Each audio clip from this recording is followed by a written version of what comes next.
Smart FM, the spirit of Indonesia.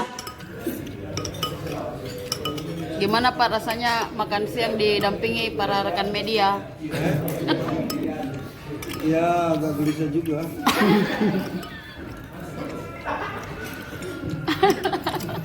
Jadi jantengnya di. Ay, namo turunnya di Jadi. Ini kebahagiaan.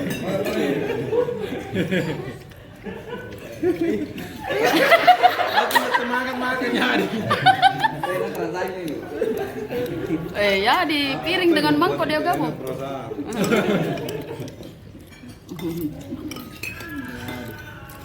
Ini masih berani. Apa komentarmu? Keras apanya Prof Tawar? Keras.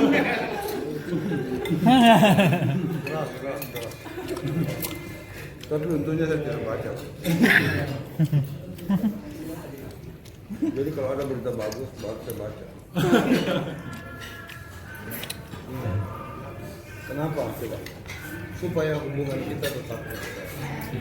Gitu. Nggak ada nih apa-apa. Gitu. Ya. Yang kedua, media itu adalah bahan koreksi bagi kita. Menyempurnakan kerja-kerja kita, itu kan ada media. Dan media jangan terlalu bagus terus beritanya. Ya, karena itu juga menjadi koreksi untuk pemerintahan. Jangan membuat pemerintahan ini terlena karena sanjung-sanjung menyanjung. Tapi jangan juga membuat berita yang tidak benar.